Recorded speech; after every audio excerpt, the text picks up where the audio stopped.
I sat in my car outside a support group, meeting I had already canceled on twice, staring at a text message I had read maybe 40 times that week, still waiting for 4 words that never arrived. I am truly sorry. My name is Wren Callahan. I was 34, and 16 months after the woman I trusted most in the world betrayed me in a way I still struggle to describe out loud. I was diagnosed with something my therapist called betrayal trauma, a real, documented condition, not simply heartbreak dressed up with a clinical sounding name. Before I tell you what finally happened in that parking lot, drop a comment and let me know where in the world you are watching this from tonight. Her name was Sloane.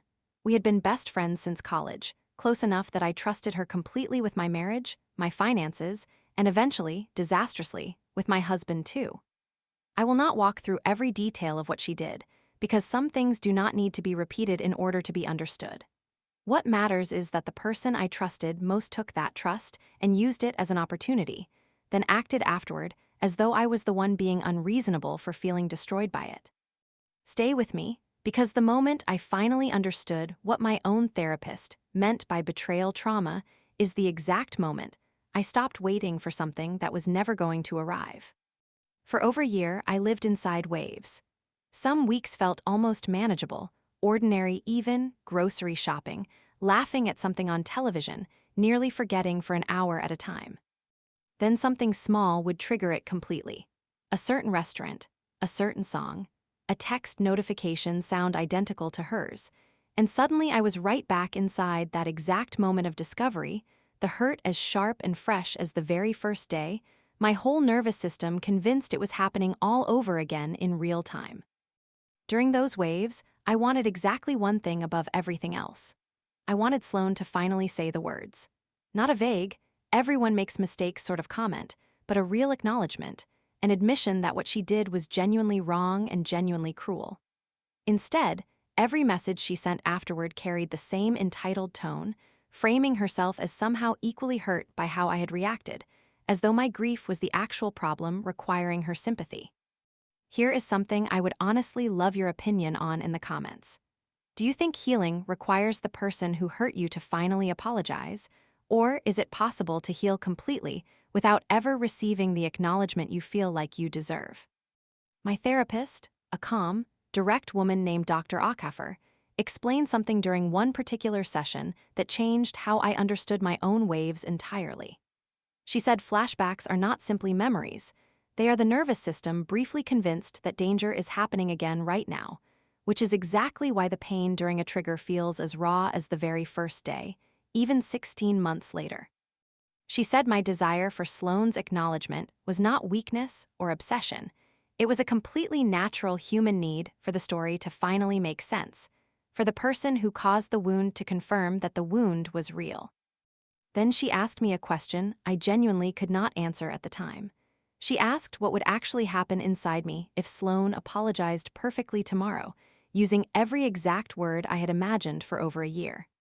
I sat with that question for nearly a full week before I finally admitted the truth to myself. Even a perfect apology would not undo what happened.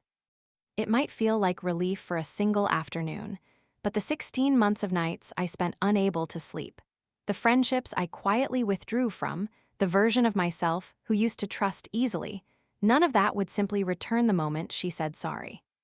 That realization did not fix anything immediately. I still had waves after it, plenty of them. But something small had shifted underneath the pain itself. I began, very slowly, separating my healing from her response, understanding that waiting for her humanity to finally appear was giving her one more piece of control over my life, one more year, one more decade if she chose to withhold it that long. I started EMDR therapy shortly after that session, a treatment specifically designed to help the brain properly process traumatic memories that otherwise stay frozen in that constant, present-tense danger. The early sessions were genuinely difficult, revisiting specific memories while following a therapist's guided eye movements, a process that sounds strange until you actually experience how it gradually loosens the grip a memory holds over your body. Progress was not a straight line. Some sessions left me feeling lighter almost immediately. Others left me exhausted and raw for days afterward, certain nothing was actually working. Dr. Ackhaffer reminded me repeatedly that healing from betrayal trauma rarely moves in one clean direction, that waves growing further apart and slightly less intense over time is genuine progress, even when any single week still feels unbearable in the moment. Around month 20, I noticed something quietly different. A song that once would have flattened me completely simply made me feel a small, manageable sadness instead, present but no longer overwhelming. I mentioned it to Dr. Ackhaffer, almost afraid to say it out loud in case naming it made it disappear. She smiled and said that was exactly what healing was supposed to feel like, not the absence of pain entirely, but pain that no longer controlled every decision I made. I never did receive that apology from Sloan. I eventually stopped checking my phone for it, stopped rehearsing the exact words I once needed to hear.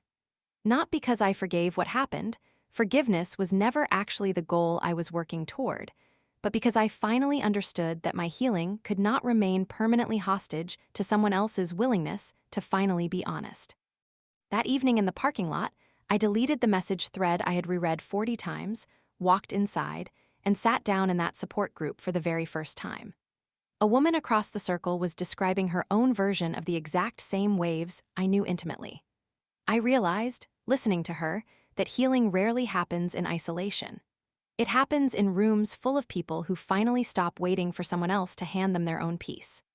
If this story stayed with you, subscribe to Unheard Drama Stories and let me know in the comments where you are watching from, along with whether you believe real healing ever truly requires an apology, or whether it is something we ultimately have to build entirely on our own.